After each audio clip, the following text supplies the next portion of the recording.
अस्सलाम वालेकुम, मैं हूं आसिम तारड़। वो मुस्लिम खातून जिसने फलस्तीनी मुसलमानों की खातर 2 बार जहाज अगवा करके दुनिया को हैरत में कर डाला और अपने मुतालबात भी तस्लीम करा लिए, और फलस्तीन के मुसलमानों पर जो जुल्म हो रहे थे पूरी दुनिया की तवज्जो उनकी तरफ कराई और जहाज अगवा करके फलस्तीनी कैद मुसलमानों को रिहा करवाया। वो खातून जिसने जहाज अगवा करने के लिए 6 बार प्लास्टिक सर्जरी करवाकर अपनी शक्ल तब्दील की, उस खातून का नाम लैला खालिद है। लैला खालिद 9 अप्रैल 1944 को फलस्तीन हैफा में पैदा हुई। उनके वालिद का नाम अली खालिद, वालदा का नाम जमीला था। 1963 से 1969 तक वो कुवैत के स्कूल में अंग्रेजी की टीचर रहीं। लैला खालिद बचपन से ही फलस्तीन की आज़ादी और मुसलमानों पर होने वाले मजालम पर परेशान रहती और कुछ करना चाहती थीं कि वो फलस्तीन के मुसलमान भाइयों के लिए कुछ कर सकें। लैला खालिद ने फलस्तीन की तहरीक आज़ादी में हिस्सा लिया और तहरीक में एक अपना अलग मुकाम बना लिया, और फिर वो वक्त आया जब पूरी दुनिया ने लैला खालिद की बहादुरी के गुण गाए और लैला खालिद की जिंदगी पर किताबें लिखी गईं और फिल्में तक बनाई गईं। लैला खालिद फलस्तीन की आज़ादी की तहरीक में हर मोड़ पर मर्दों से ज्यादा बहादुरी दिखाती रहीं। फलस्तीन के काफी सारे मुसलमान जो तहरीक का हिस्सा थे और लीडरान जिनको जेल भेज दिया गया, और इतने ज्यादा फलस्तीनी मुसलमानों को जेल भेजा गया कि जेलें फलस्तीनी मुसलमानों से भर गईं और उन पर जेल में शदीद तशद्दुद किया जाता। उनकी आह पुकार सुनने वाला कोई न था। उन पर इतना जुल्म किया गया कि बहुत सारे फलस्तीनी मुसलमानों की जेल में मौत भी हो गई। ये सूरत हाल देखते हुए लैला खालिद और उसके साथी ने पहला जहाज 29 अगस्त 1969 को जो इटली से तल अबीब TWA 840 जा रहा था उसको अगवा कर लिया। खालिदा और उसके साथी को पता चला कि अमेरिकी सफीर अज़हाक राबन भी जहाज में मौजूद हैं, जबकि ये इतला दुरुस्त नहीं थी और वो इसमें सवार नहीं था।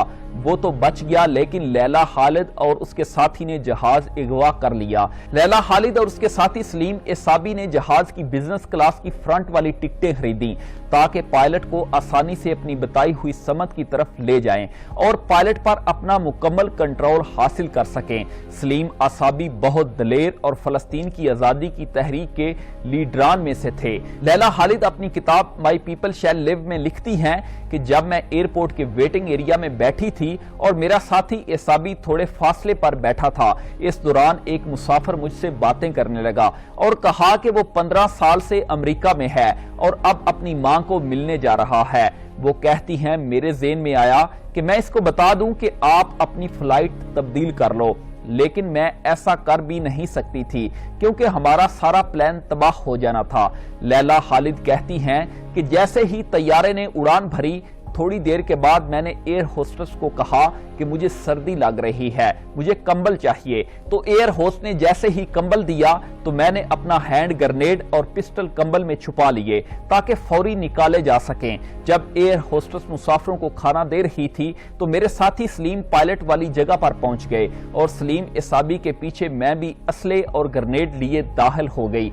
एयर होस्टेस कांपने लगी और उसने चीखना शुरू कर दिया और उसके हाथ से खाने का सामान, ट्रे वगैरह नीचे गिर गए और मुसाफिरों की नजरें भी हमारी तरफ हो गईं कि ये क्या हो रहा है। मैंने फ्रंट साइड पर बैठे मुसाफिरों को कहा कि सब इकोनॉमी की तरफ चले जाएं और पीछे वाली सीटों पर शिफ्ट हो जाएं और खामोशी से बैठ जाएं, और पायलट को हुक्म दिया कि जहाज की समत दमिश्क की तरफ मोड़ दो।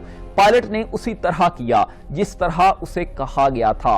पायलट ने मुसाफिरों को आगाह किया कि हमारा जहाज अगवा हो चुका है और अब ये दमिश्क जाएगा। जहाज दमिश्क में लैंड कर गया। जहाज की अगवा का मंसूबा कामयाब हो चुका था और लैला खालिद की आंखों में खुशी के आंसू थे।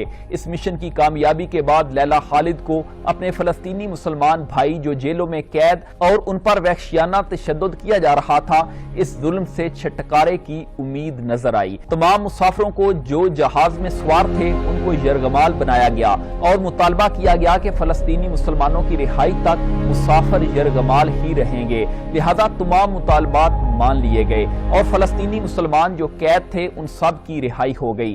فلسطین اور تمام مسلم ممالک میں ہر کسی کی زبان پر لیلا خالد کا نام تھا اور لیلا خالد کی بہادری کی ہر کوئی داد دے رہا تھا۔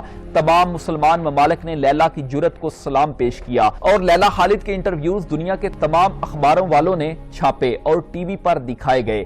لیلا خالد ہر وقت ایک انگوٹھی پہنے رکھتی تھی اور اس پر کوئی موتی نہیں جڑا تھا بلکہ پسٹل کی گولی جڑی تھی، اور لیلا خالد کی سکارف والی تصویر اتنی وائرل ہوئی کہ بڑی تعداد میں خواتین نے لیلا خالد کے سٹائل کو کاپی کیا۔ اب لیلا خالد کی تصویریں اتنی وائرل ہو چکی تھیں کہ بچہ بھی لیلا خالد کو پہچانتا تھا۔ اب لیلا خالد نے 6 دفعہ پلاسٹک سرجری کرائی تاکہ میرا چہرہ پہچانا نہ جا سکے۔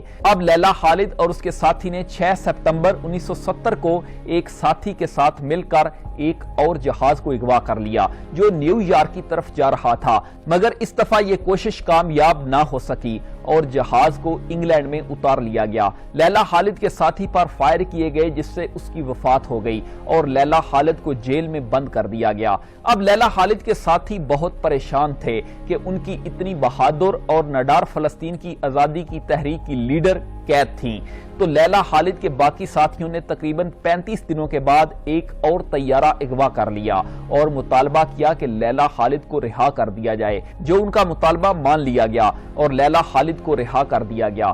لیلا خالد کی زندگی اور طیارے اغوا کرنے کی کہانی پر 2005 میں فلم بنی جو کہ لیلا ہائی جیکر کے نام سے ہے۔ اس فلم نے ایمسٹرڈم کے فلمی میلے میں بہت دھوم مچائی۔ اب لیلا خالد عمان میں رہائش پذیر ہیں اور اس وقت ان کی عمر 77 برس ہے اور ان کے 2 بچے ہیں جن کے نام بدر اور بشار ہیں۔ ان کی شادی ڈاکٹر فیاض راشد سے ہوئی۔ اب بھی لیلا خالد فلسطین کی آزادی کے لیے کام کر رہی ہیں اور 2005 میں وہ تحریک آزادی برائے فلسطین کی پولیٹیکل بیورو کی رکن منتخب ہوئیں جو کہ آج بھی ہیں۔ دعا ہے کہ اللہ پاک لیلا خالد کو مزید فلسطین کی آزادی کے لیے کام کرنے کی توفیق دے۔